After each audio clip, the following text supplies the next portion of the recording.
Okay, so for my book review, I read The Jungle by Upton Sinclair. I read every page, cover to cover. And it was written in 1906. It was originally made for actually a socialist newspaper. So the book was banned in several different places. But after it was written for the newspaper, it was published as a book in 1906.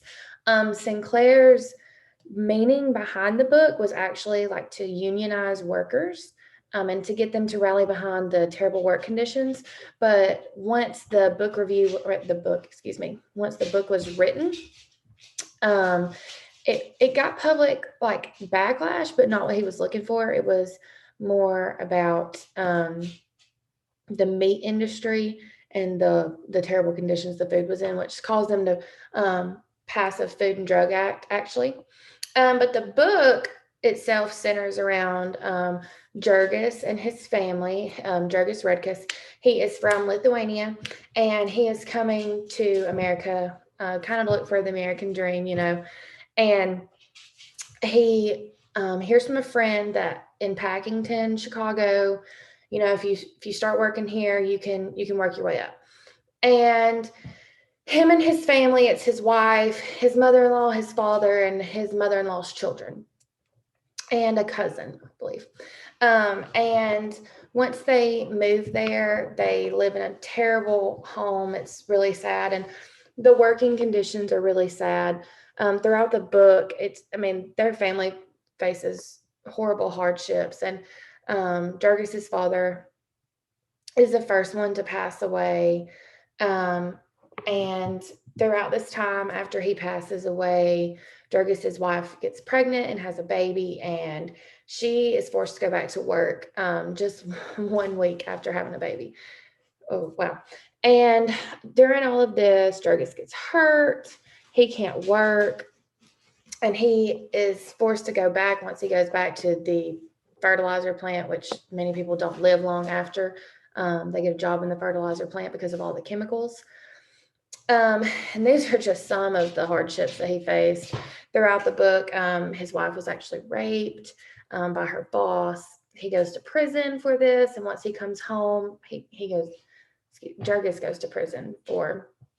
Let me backtrack a little bit. Jurgis goes to prison for beating up the boss for raping his wife, and once he comes home, his wife is actually in active labor, and she dies during childbirth.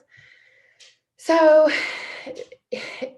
this book, he has one remaining son who he decides that he is going to live life for. And he gets a better job and starts working hard. And he comes home one day to find his remaining son has drowned. So this causes him to just up and decide to leave his mother-in-law and the remaining family. He says, he's got to do this on his own. So he goes and wanders the countryside. He gets in trouble a lot. He's in and out of jail. He meets a man who he gets in a lot of trouble with. They rob people. It's kind of a hobby they have. He also does things for corrupt politicians, several different things for them, and he gets paid to do them. Anything that they ask for, go into a rally and stir in trouble, just anything like that. He eventually does come home. I'm not going to spoil the ending because the ending actually is a little bit better. It gets a little bit lighter. But my personal review of this book is it is a very hard read. There are extremely hard topics in this book. It's the terrible working conditions, the horrible way that food is packaged. But it's also his life in general, which is horrible. He went through some terrible things in his family, and all the death that surrounded his family and his wife being raped. It is an extremely hard read, but it is very informative. I would not suggest this for anyone that is not at least high school to college level. It is that hard of a read. But again, it is informative. And I do understand a little bit why it is banned in some countries. So for my lesson plan, I tied this into immigration. it really gave me an insight on immigration, and I thought it would be a great way to incorporate it into my lesson. So for my lesson, students, they first read a book. I'm new here. That way they could kind of build some connections, and get interested, but also they could see, maybe if there's another student in their class, how they feel. It kind of puts them in their shoes and gives them a different perspective. And then after they read that book, they met back up together and we made a classroom chart together. That's what we intended in the lesson. And for the classroom chart, they would just put like definitions or words they need to know and just some things that they noticed throughout the book that would probably help them throughout the lesson to keep on the chart so they can refer back to the chart at any time. It'll be left up in the front of the classroom. For their first activity, it was more of like a 2 or 3 group paired activity prior grouping.